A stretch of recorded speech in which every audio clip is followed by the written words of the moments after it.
what's up, y'all? It's Rav, and if you've known or followed me for any period of time, you've probably seen me start and restart my personal brand at least like 5 times. There's a few reasons for that, but ultimately when I go over all of them, I realize that I'm just voicing a lot of excuses. I'll say like I've needed to build my team, I've had other priorities, I needed to get a little bit more clarity on what I was trying to do, although I actually think that last one was kind of true. So overall, like it's been a really hard thing for me to do. It's been a little bit nerve-wracking.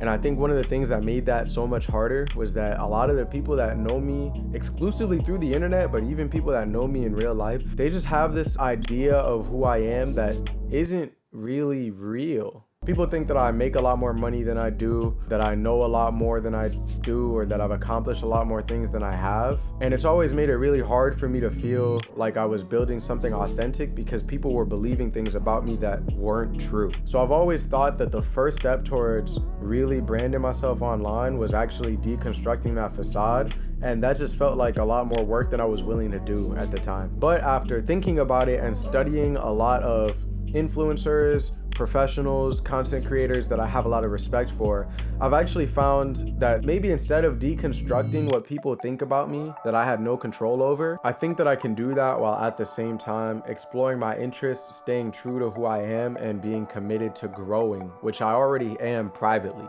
I think more than anything, my goal is to really just open the door to create deeper relationships with the people that know me online, because some of y'all are cool, some of y'all are weird.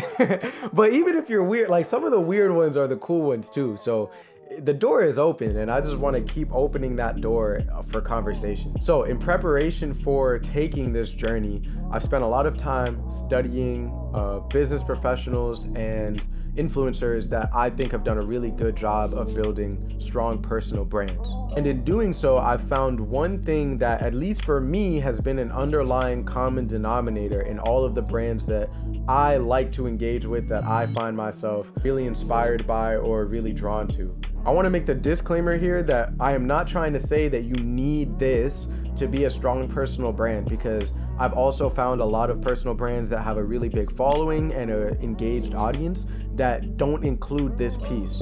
More than anything, I just want to share an observation about some of the brands that I've found myself engaging with and developing a lot of respect for.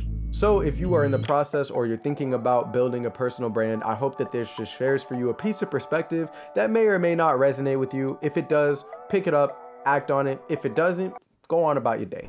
Prior to now, every time that I got into the groove of making content, my sole area of focus, my sole primary concern was maximizing my productivity, or like my output. So I wanted to put out content consistently. I wanted to maintain a standard of quality that people had come to expect of me. And I wanted to make content that people received well and that I thought they actually found valuable, right? And those are all good things. The only problem with that is I was just starting out every single time, and I was already shooting for perfect. So I wasn't willing to make any of the failures that ultimately might have taught me how to do those things better. I realized that I was trying to play at level 10 before I had even mastered and continuously showed up to play at level 1. And business has taught me that if you want to move up through the ranks at anything, you really have to go through that process. You can't skip steps. You have to move into the world with what you have, accept the feedback that the world provides you, even if it's uncomfortable, make refinements, and then repeat that whole process, and that is growth. The hard part about that when you're developing a personal brand is that the feedback that you're getting is about you. It's about the way that you're presenting yourself. It's about the way that you identify, the way that you see yourself. And that makes it a lot harder for you to receive that feedback in a way that's constructive and objective. So to sum all of this up, what I would say is the missing piece for most personal brands, and I'm including mine up until this point, is something that can be summed up in one word, and that word is vulnerability. So when you look at human beings and you look at one of the things that connects all of us, is that every single one of us has made mistakes that we have to live with. None of us have it all figured out. None of us knows everything. None of us has lived a perfect life. We're all just doing our best to collect the information, the skills, and the attributes that it's going to take for us to feel fulfilled in our lives. But one thing I found is that for a lot of personal brands, that common denominator isn't acknowledged. it isn't something that is presented as part of the brand. A lot of times the person tries to make their brand picture perfect, so to speak, by making sure that their creative visual representations are spot on. So while they're pursuing perfection, that one common denominator between all human beings, it kind of gets ignored and hidden behind a wall of like carousel templates and perfect unified color schemes. And it sucks because personal brands by definition are meant to be built and stand on personality, but instead they get hidden behind really good automation and efficiency systems. These are all things that I don't think are a problem for most business brands that aren't personal. But for personal brands, I think that they're really dropping the ball and missing the mark. So I've heard it said that people don't connect with business brands in the same way that they connect with personal brands. And personally, I have to say that I disagree. My perception is that people connect with business brands all the time. And I can't really speak on behalf of people, so I'll just say I connect with business brands all the time. When a brand makes a promise to me and they fulfill that promise to me time and time again, I feel like I'm connecting to them. I feel like I can trust them, like I know what to expect when I engage with them. And thanks to their existence, there's one part of my life that has become that much more predictable. Now, obviously, businesses are just made up of people, and people are imperfect. We make mistakes. When you purchase from a business and the people involved in that transaction or engagement make a mistake, reasonable people don't judge the business based on the mistake that was made. Instead, they judge the business based on how they corrected it. What did they do in response to making that mistake?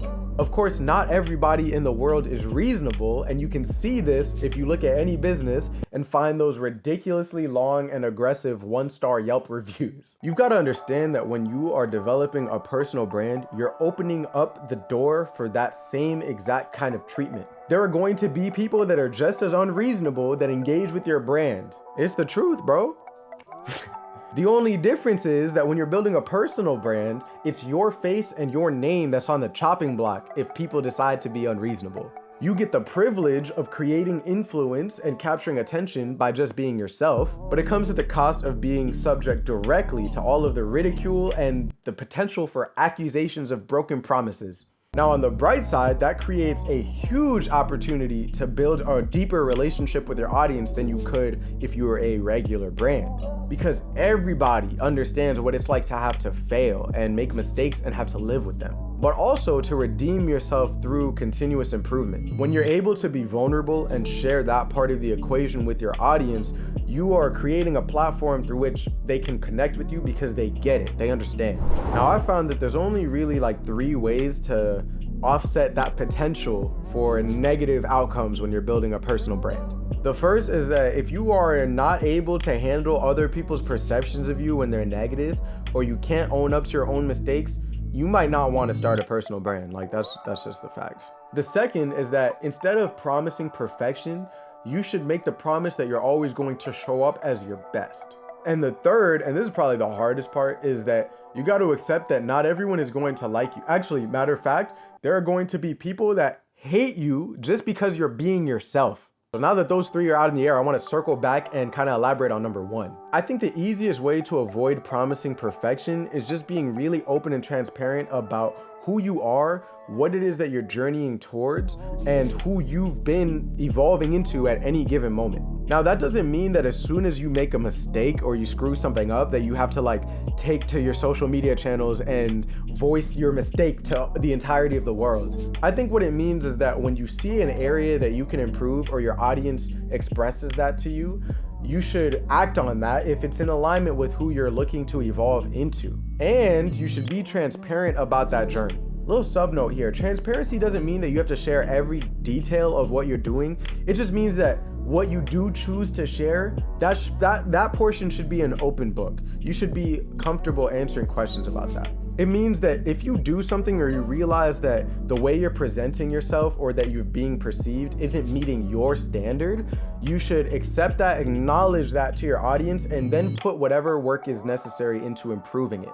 Feel comfortable making promises that are in alignment with who you want to be, and show your audience day in and day out that you are committed to seeing those promises through. So I mentioned that I did a lot of research into personal brands and people that have done a good job of building them. And one of the people that was on that list and very high on that list is Gary Vee.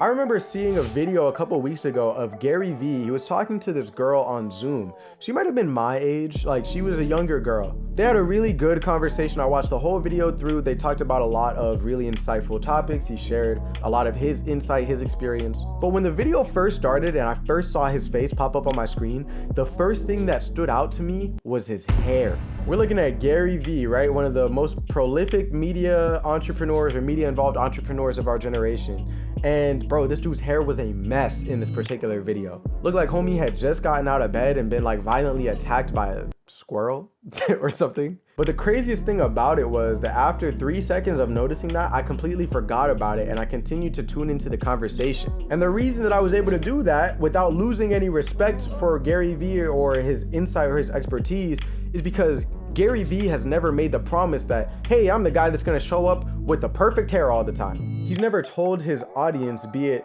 explicitly or through the way that he shows up, that you can expect him to be the guy that shows up looking A1 all the time. He's never given you any reason to expect that he's gonna be the guy with perfect hair. Gary Vee has always promised to be the guy that studies the game relentlessly, opens the door for conversations that other people won't have, and shares insight that's impactful, actionable, and oriented towards the future. When he got on that Zoom call, despite the fact that his hair was looking a mess, he didn't compromise on any of those promises that he's made. Actually, I would say that if anything, he reinforced them, because despite the fact that he was clearly looking disheveled and he might have had a crazy morning, he had made a commitment to hop on this call with that girl, and regardless of what was going on in his world, he maintained that commitment. He showed up on that Zoom call in the best way that he could at that moment because he said that he would. I actually had a lot more respect for him after I watched that video. I think it's a really good example of how powerful the promises that you make to your audience are. Whether you explicitly make the statement that they can expect something from you, or you curate that expectation by the way that you show up, that becomes the standard that people start to compare you to in their minds. And they don't expect you to stay there, they expect you to improve on it every single time you put out a piece of content. And I think a really powerful part of making those promises is being vulnerable with yourself, recognizing the areas that you want to grow in, and making that commitment public to the audience that you're trying to build. Then over time, as you actually start to make that growth, your audience sees it too, and they start to have that much more respect for you as a result of it. I think that's probably the biggest part of what I'm trying to do now, is just make my goals as far as the person that I want to be, the way that I want to operate in the world, public, and using that as a means of accountability, so that if I ever miss the mark, instead of getting judged on the fact that I missed it, I can be really intentional about showing that I'm committed to making that improvement. So this is the first step on the ride. I appreciate you guys for taking it with me. And down the road, you can expect more content that shows you guys how to use media to start building your own personal brand, my insights on the back end of building a business and on the front end of building another one, interviews and conversations with experts and moguls in their industry, and I don't know, whatever other goofiness I decide to get into. I always refer to my audience as royalty. So until next time, keep that crown high, royalty, and I'll catch you on, that was about to be so whack. So in the meantime, keep that crown high, keep your shine on, and I'll catch you guys in the next one. Yep. You know what? That's gonna be it right there.